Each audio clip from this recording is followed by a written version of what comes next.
One of my absolute favorite book series right now that granted I am not done with the second book of, but just what I've read so far already, it's my favorite series.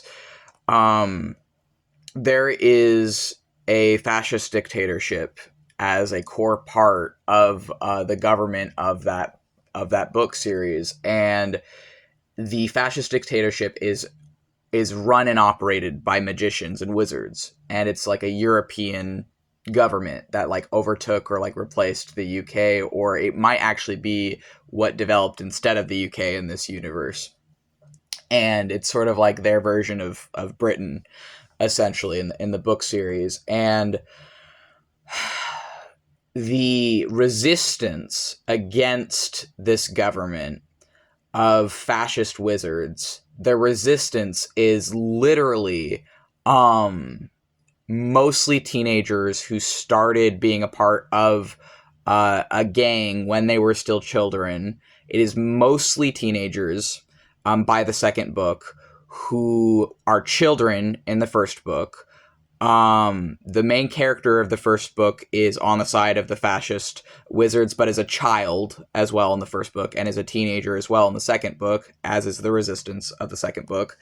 Um, and this resistance is literally a gang of teenagers who are there is a few adults that operate the gang, and one of them owns a paint shop, and the paint shop is a front for the resistance. And then there is a couple other adults, I think like one or two others, but mostly it's minors who form the resistance against the fascist government in this book.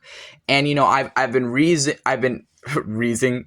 reading these books and seeing so much of my own country, the USA, mirrored in these books. And it's especially interesting to me as an American witch and as an American wizard reading these books, but on the other end, like living in a time right now where wizards live in poverty. I would say most real witches are not these rich fucking people out here on social media. Most witches in America, I'm willing to bet, like, I don't think there's been any statistics done, but I'm willing to bet that most of us live in poverty, because I just have, I don't actually know that. That's just something I suspect.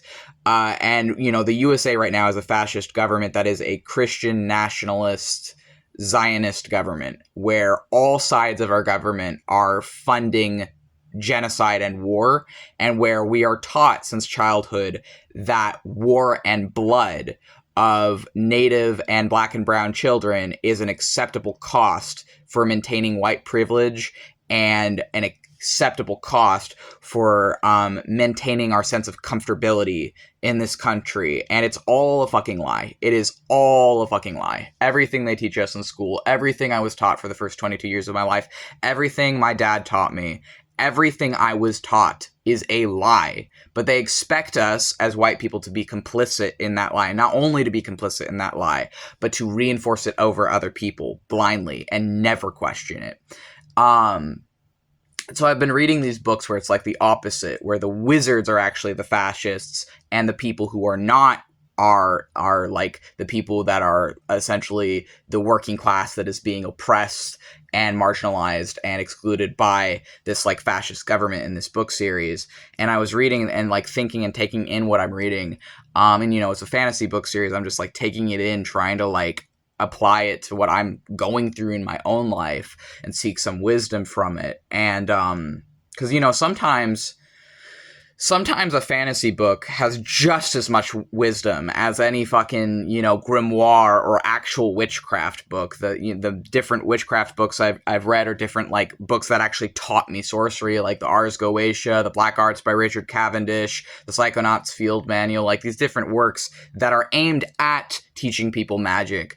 Sometimes a fantasy book actually has just as much valuable insight and valuable things in it as something actually aimed at like teaching people stuff like that. And I do believe that. I believe art is actually inherently and innately magical, and art opens people's minds. And that book series is definitely opening my mind. And the book series I'm thinking of is, it's called Bartimaeus. I'm not quite done with the second book. But that book series has fucking everything in it, and it has a lot of the shit that's happening in the USA right now, but through a different lens. And essentially, like, you know, I was thinking about it, and I'm like, oh, I don't know if that's realistic, though. Like, how realistic is it that the resistance against the entire fascist government that has actually been successful, fairly successful at least, so far, is just, like, a bunch of teenagers with, like, only a couple adults leading them? Like, how realistic is that? And then, the other day, I was reading about it, and I discovered that in the golden age of piracy between the 1600s and 1700s, most of the pirates, or not most of them, but many pirates were teenagers, minors, young adults. A lot of pirates were not, you know, the media portrayal we see of like these seasoned sailor old guys. A lot of pirates were teenagers and young adults.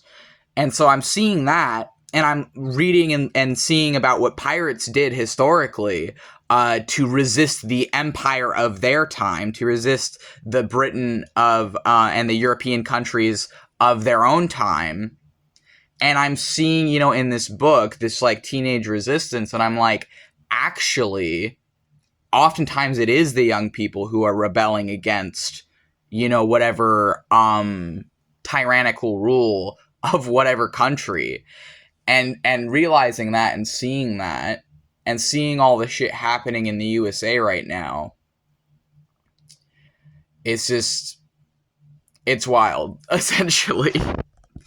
And you know, obviously, like, for me, this is an outlet right now, like reading and my witchcraft and stuff. It's helping give me an outlet, as someone who is directly impacted and affected by the fascism of the present, country and government that I live under. And I honestly feel like, frankly, it's to the point where if someone is not talking about it, where if someone is not, like, you know, you don't have to be talking about it online if you're not online, but if someone isn't even talking about it in their in-person life, if they're not drawing attention to what's fucking happening in this country right now, they're not affected.